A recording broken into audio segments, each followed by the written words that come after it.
నమస్కారం ప్రజలారా, మా యూట్యూబ్ ఛానల్. నా పేరు రాజు. తెలంగాణలో యూరియా కష్టాలండి. ఈ యాప్తో రైతులకు తీవ్ర ఇబ్బందులు పడుతున్నాయి. ఎందుకంటే ప్రభుత్వము ఫర్టిలైజర్ బుకింగ్ యాప్, ఒక యాప్ ద్వారా మీరు యూరియాను బుక్ చేసుకోండి అని యాప్ పెట్టింది. కానీ ఈ యాప్ వల్ల రైతులు చాలా ఇబ్బందులు పడుతున్నారు. ఎందుకంటే యూరియా కష్టాలు కానీ, ఆ రైతులు పడే బాధలు కానీ కొంతమందికి తెలిసి ఉంటుంది, కొంతమందికి తెలియదు. ఆ యాప్ ద్వారా ఎలా బుక్ చేసుకోవాలనో తెలియదు. ఆ యాప్ ఒకపారి పని చేస్తుందో ఒకపారి పని చేయట్లేదు. దీనివల్ల తెలంగాణలో రైతులు అయితే చాలా ఇబ్బంది పడుతున్నారండి. ఈ యూరియా కష్టాలు అన్నీ కాదు, ఈ యాప్తో రైతులకు తీవ్ర ఇబ్బందులు కూడా జరుగుతున్నాయి. ఎందుకంటే సొసైటీలకు యూరియా ఎప్పుడు వస్తుందో, ఎప్పుడు బుక్ చేయాలో తెలియని పరిస్థితి అండి ఆ రైతులకు. అయినా పాపం ఒక బుకింగ్కు 2 బస్తాలు నిబంధనలతో ఇక్కట్లు, అధిక ధరల ఫిర్యాదులతో యూరియా ఇక్కిరియాలు నిలిపివేసిన రీటైల్ డీలర్లు, సొసైటీలు, డీలర్ల వద్ద తగినంత యూరియా అందుబాటులో ఉంచాలని రైతులు కూడా విజ్ఞప్తి చేస్తున్నారండి. ఈ యాప్ వల్ల రైతులకు చాలా ఇబ్బందులు పడుతున్నారు. ఇది ఏమంటే టెక్నాలజీ రైతులకు పనులు సులువు చేయకపోగా ఇబ్బందులకు మరింత పెంచుతుంది. దీనికి మనం తాజా ఉదాహరణే ఫర్టిలైజర్స్ బుకింగ్ యాప్. ఈ యాప్ ద్వారానే యూరియా బుక్ చేసుకోవాలనే నిబంధన రైతులకు సంకటంగా మారింది. ఈ రీటైల్ డీలర్లు కావచ్చు, వాళ్ళు కావచ్చు, చాలా ఇబ్బంది పడుతున్నాయి. దీన్ని ఇప్పుడు యూరియా బయట ఇక్కిరించకపోవడం, సహకార సంఘాల్లో తగినన్ని నిలువలు లేకపోవడంతో యాప్ బుకింగ్పై రైతుల్లో వ్యతిరేకత వస్తుంది. యాప్ అమల్లో క్షేత్రస్థాయిలో తలెత్తుతున్న సమస్యలను ప్రభుత్వం పరిష్కరించాలని రైతులు కోరుతున్నారు. ఈ యాప్ ద్వారా యూరియా బుక్ చేస్తూ ఉంటే అది సరిగా కలపకపోవడం, స్టాక్ లేదని చెప్పడం, దీనివల్ల చాలా ఇబ్బంది పడుతున్నారండి రైతులు. ఎందుకంటే రైతులకు అది యాప్లో ఎట్లా బుక్ చేయాలో కూడా కొందరికి తెలియదు, కొందరు స్మార్ట్ ఫోన్లు ఉండవు. కాబట్టి రైతులకు ఇచ్చే యూరియాను తగిన విధంగా ఇవ్వాలి. పని ఓపారు బుక్ చేస్తే ఏమన్నా వస్తుందా? 2 బస్తాలు. ఆ 2 బస్తాలు ఏ పక్కకి సరిపోతుంది? మళ్ళీ ఇప్పుడు బుక్ చేసుకోవాలని తెలియదు, స్టాక్ ఎప్పుడు ఉండదో తెలియదు.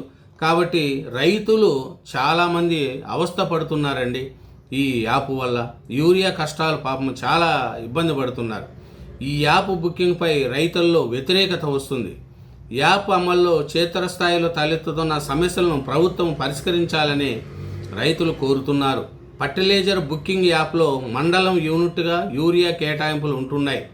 బుకింగ్ సమయంలో ఆ మండలంలో ఏ డీలర్ వద్ద యూరియా ఉంటే అక్కడ రైతులకు 2 బస్తాల యూరియాను కేటాయిస్తున్నారు. 1 ఎకరం ఉన్న రైతులకు ఒకేసారి, ఎకరం నుంచి 5 ఎకరాల లోపు ఉన్న రైతులకు విడతల వారీగా ఎకరాకు 2 బస్తాల చొప్పున యూరియాను అందిస్తున్నారు. యాప్లో బుకింగ్ ద్వారా ఒక పర్యాయం గరిష్టంగా 2 బస్తాలు మాత్రమే కేటాయిస్తున్నారు. దీంతో 5 నుంచి 10 ఎకరాల వరకు చేసే రైతులు 5 నుంచి 10 సార్లు బుక్ చేసుకోవాల్సి వస్తుంది. ఇన్నిసార్లు బుక్ చేయడం, యూరియా కోసం పలుమార్లు వెళ్లాల్సి రావడంతో వ్యవసాయ పనులు మానుకోవాల్సి వస్తుందని రైతులు ఆవేదన వ్యక్తం చేస్తున్నారు. చూడండి, ఎకరానికి 2 బస్తాలు అనుకుంటే ఒకసారి బుక్ చేస్తే 2 బస్తాలు. 10 ఎకరాలు ఉండేవాళ్ళు ఎన్నిసార్లు బుక్ చేసుకోవాలా? 20 ఎకరాలు ఉండేవాళ్ళు ఎన్నిసార్లు బుక్ చేసుకోవాలా? దీనివల్ల పాపం రైతులు యూరియా కోసం తిరిగి అల్లాడుతున్నారే తప్ప వాళ్ళ వ్యవసాయ పనులు వదిలేసి చాలా ఇబ్బందులు పడుతున్నారు. ఈ యాప్ వల్ల తెలంగాణలో కావచ్చు, అన్ని జిల్లాల్లో కూడా రైతులు చాలా ఇబ్బంది పడుతున్నారనేది తెలుస్తుందండి. దీని మీద ప్రభుత్వము తగిన శ్రద్ధ చూపి రైతులకు ఇబ్బంది లేకుండా చేయాలనేదే రైతులు కోరుకుంటున్నారు. 2 బస్తాల సీలింగ్ ప్రకారం రైతులకు వచ్చే కోటా యూరియాను సీజన్ మొత్తానికి ఒకేసారి బుకింగ్ చేసుకునే అవకాశం కల్పించాలని కూడా డిమాండ్ చేస్తున్నారు. అంటే ఒకసారి చేసుకుంటే 2 బస్తాలు, అట్లా కాకుండా ఎంత కావాలనో అంత బుక్ చేసుకునే విధంగా అవకాశం ఇవ్వాలనేది కూడా రైతులు కోరుకుంటున్నారండి. ఇది యాప్ బుకింగ్ అమల్లోకి వచ్చాక గ్రామాలలో రైతులకు అందుబాటులో ఉండే రీటైల్ డీలర్ల వద్ద యూరియా నిల్వలు ఉండడం లేదు.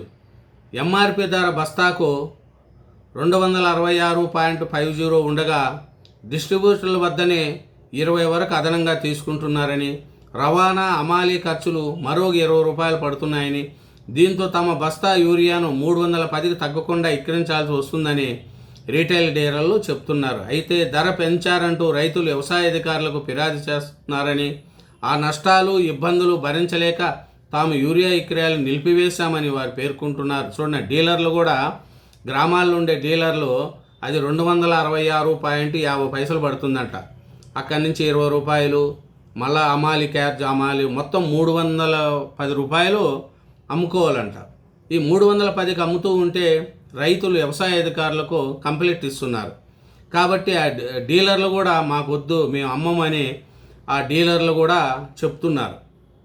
ఈ మరోవైపు జిల్లాలకు ప్రభుత్వం కేటాయించి యూరియాలో మార్క్ షెడ్ ద్వారా వచ్చే యూరియా మాత్రమే రైతులకు అందుబాటులో ఉంటుంది. డిస్ట్రిబ్యూటర్లు కేటాయించి 40% యూరియా ఆ జిల్లాల రైతులకే విక్రయించాలని నిబంధన లేదు. ఎక్కడైనా విక్రయించుకునే అవకాశం ఉంది. దీంతో యూరియా ఇతర ప్రాంతాలకు వెళుతుంది. ఫలితంగా యూరియా కొరత నెలకొంటుంది. దీన్ని నివారించేందుకు మండలంలో ఉండే సొసైటీలతో పాటు అన్ని రీటైల్ దుకాణాల వద్ద సీజన్ ముగిసేంత వరకు ప్రతిరోజు యూరియా నిల్వలు ఉండేలా చూడాలని రైతులు, రైతు సంఘాల నేతలు ప్రభుత్వాన్ని ఏడుకుంటున్నారు. దీని మీద సీఎం రేవంత్ రెడ్డి గారైనా రైతులు పడే బాధలను చూసి వాళ్ళకు యూరియా దొరికే విధంగా, ఎందుకంటే అన్నం పెట్టే రైతులు వాళ్ళు లేకపోతే మనకు అన్నం దొరకదు. రైతులకు మంచి చేసే ఏ ప్రభుత్వమైనా 10 కాలాల పాటు చల్లగా ఉంటుంది. రైతులను ఇబ్బంది పెట్టి ఏ ప్రభుత్వం కూడా నిలబడదు. కాబట్టి ఇప్పటికైనా సరే తెలంగాణలో కాంగ్రెస్ గవర్నమెంట్ ఉంది. కాబట్టి మంత్రులు కూడా మంచి సీనియర్ మంత్రులు ఉన్నారు. కాబట్టి యూరియా రైతులకు అందుబాటులో దొరికే విధంగా చూడాలని, ఎందుకంటే ఈ యూరియా కష్టాలు మొత్తం రాష్ట్రం మొత్తం మీద ఉంది. ఒక బస్తా ఒకసారి బుక్ చేసుకుంటే 2 బస్తాలు, అది 1 ఎకరానికి సరిపోతుంది. 10 ఎకరాలు ఉండేవాళ్ళకు 5 తడవలు బుక్ చేసుకోవాలా, 20 ఎకరాలు ఉండేవాళ్ళు ఎన్ని తడవలు బుక్ చేసుకోవాలి. అలా బుక్ చేసుకుంటే ఆ మండలంలో ఏ డీలర్ వద్ద ఉందో తెలియదు, ఏ డీలర్ వద్ద స్టాక్ ఉండదు. కాబట్టి అట్లాగే మనం రీటైల్లో కొనాలంటే వాళ్ళకేమో 310 రూపాయలు పడుతుంది. రైతులు అంతెందుకు మేము అని వ్యవసాయ అధికారులకు కూడా కంప్లైంట్ ఇస్తున్నారు. వాళ్ళు ఏం చేస్తున్నారంటే మాకు యూరియా వాళ్ళు తెచ్చి అమ్మట్లేదు, గ్రామాల్లో యూరియా దొరకట్లేదు. ఇట్లా బుక్ చేసుకుంటే కూడా ఈ యాప్ ద్వారా కూడా ఇబ్బందులు పడుతున్నారు రైతులు. కాబట్టి ఈ యూరియా కష్టాలు తీరే విధంగా గవర్నమెంటు పరిష్కరించాలని, అన్నం పెట్టే రైతులకు మేలు చేయాలనేదే అందరూ కోరుకుంటున్నారండి. కాబట్టి ఇప్పటికైనా ఇంకన్నా యూరియా కష్టాలు రైతులకు తగ్గే విధంగా ప్రభుత్వం చర్యలు తీసుకుంటుందని ఆశిస్తూ థ్యాంక్ యూ వెరీ మచ్.